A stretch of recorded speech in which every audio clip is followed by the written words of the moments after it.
అధ్యక్ష నమస్కారం. 3 లేదా 4 నిమిషాలు అధ్యక్ష. 3 స్టెప్పులు అధ్యక్ష. నిన్న గవర్నర్ గారు 1 నుండి పుస్తకంలో 9 పాయింట్ల వరకు ఒక స్టెప్పు, 9 నుండి 32 పాయింట్ల వరకు సెకండ్ స్టెప్పు, ఆ తర్వాత 43 వరకు మూడో స్టెప్పు. ప్రతి అక్షరాన్ని దీంట్లో లిఖితంగా ఉన్న అక్షరాలను కాలువ శ్రీనివాసుల గారు ప్రవేశపెట్టడం, శిరీష గారు మా చౌదరి గారు ఆమె ముగ్గురు మాట్లాడడం జరిగింది అధ్యక్ష.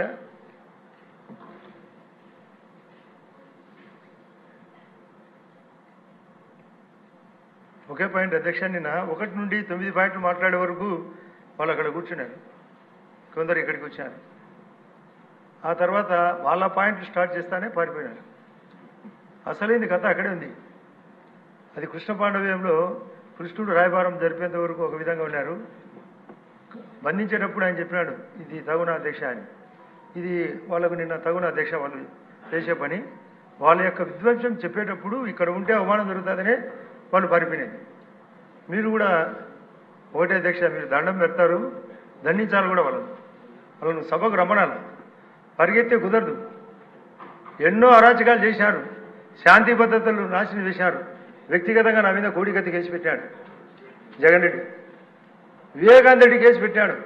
ఆ రోజు ప్రొద్దున మార్చి 15, 2019 ఎలక్షన్ నోటిఫికేషన్ వచ్చిన తర్వాత ప్రొద్దునేమో గుండెపోటు. ఒక 4-5 గంటల తర్వాత అట్లా వాకిట్లో నిలబడి అవినాష్ రెడ్డి గారేమో ఉండి కడిగడం, వాళ్ళ మేనమామ మాత్రం మా అవినాష్ రెడ్డి ఏదో కడిగిచ్చేంత వరకు చూసినాడు తప్ప ఏం సంబంధం లేదనడం. మధ్యాహ్నం తర్వాత మేమంతా వైరస్ మాదిరి దూరి చంపినాడని చెప్పడం. ఇది ఎక్కడ అధ్యక్ష? ఎంతమందో మనుషులను చంపించినాడు. ఒక అనంతబాబు అనే ఎమ్మెల్సీ గారు ఒక శవాన్ని డిక్కీలు వేసుకొని వచ్చి దాంట్లో ఆయనను పడేసిపోయినాడు అధ్యక్ష.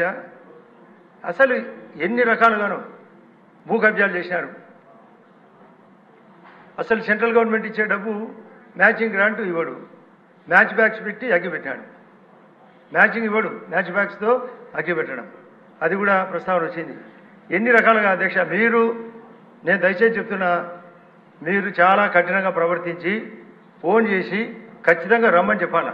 ఎందుకంటే మేము ఆడదాం ఆంధ్ర అన్నాడు, మేము ఆడుకుంటాం ఇక్కడ ఆంధ్ర ఆడాలా. మళ్ళీ అక్కడ పోయి ధర్నాట. అసలు పిల్లవాడు పాలకు పాలబుడ్డి అంటాడు. రాష్ట్రపతి పాలన అంటే ఏమన్నా పాలబుడ్డే? ఇంతమంది గెలిచి ఇంత ప్రజలు అందరినీ గెలిపించిన తర్వాత జనసేన వాళ్ళకు 21/21 100% స్కోరు, టీడీపీ వాళ్ళ స్కోరు 94%, మా స్కోరు 10కి 8 గెలిచినాం 80% స్కోరు. అతని స్కోరు 88 వస్తాయని బ్రహ్మాండంగా బయట అందరికీ చెప్పిపోయి 175/175 ఎంట్రీ, 25/25 ఎంట్రీ, 200/200 అన్నారు. పోలింగ్ కౌంటింగ్ మధ్యలో పోతూ లండన్కు పోతూ 151 ప్లస్ స్కోర్.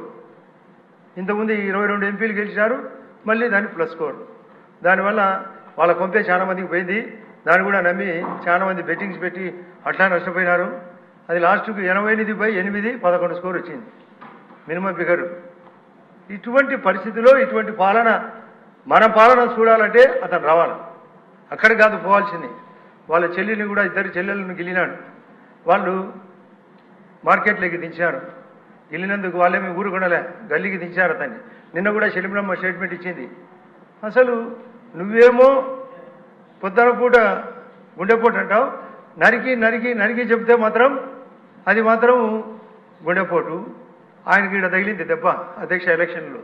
ఈ కంటికి రెప్పకు ఒక చిన్న రెప్ప తగిలింది. అది పెద్ద గొప్పగా చెప్పినాడు, హత్య అప్రయత్నం అని. దాని మీద ఎంతమంది మీదనో కేసు, వాళ్ళను బెయిల్ రాకుండా అడ్డపడం. ఇటువంటి పాలన పోవాలంటే మన పాలన వచ్చింది. దీనికి ప్రధానమంత్రి గారి మోడీ గారి ఆధ్వర్యంలో ఇప్పుడే నిర్మలా సీతారామన్ గారి యొక్క బడ్జెట్ చూస్తే పోలవరానికి నిధులు, అదే విధంగా అమరావతికి నిధులు, ఎన్నో నేషనల్ హైవేలు పెంచుతారు, రూర్బన్ స్కీమ్ ఇంప్లిమెంట్ అవుతుంది, ప్రతి స్కీమ్ ఇంప్లిమెంట్ అవుతుంది. చంద్రబాబు నాయుడు గారు జనసేన యొక్క ఆధ్వర్యంలో ఈ రాష్ట్రం కలకలాడుతుంది.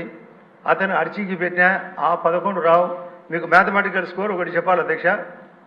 అతను 200/200 అన్నారు. దానికి 200/200 అనేందుకు వాళ్ళకి 11 వచ్చినాయి. మన కూటమికి 164 వచ్చినాయి. అందులో మీరు కూడా ఒక సభ్యుడు. అంటే జీరో స్కోర్ అంటే 164 వచ్చినాయి. అతను మళ్ళీ చెప్తున్నాడు 1-9 మధ్య వస్తాయని. అంటే స్కోర్ 1 అంటే మ్యాథమెటికల్ పరంగా ఇక్కడ 175, అక్కడ 0 జరగబోయేది ఇదే.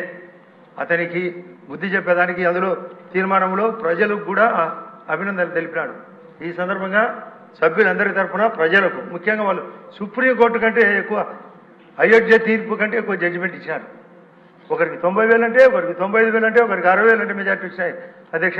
కాబట్టి ఇటువంటి పరిస్థితుల్లో మనం అందరం ఏకమై ఈ రాష్ట్రాన్ని మోడీ గారి ఆధ్వర్యంలో, జనసేన ఆధ్వర్యంలో రాష్ట్రాన్ని పరిగెత్తియాలా, అది కళ్ళారా చూడాలా.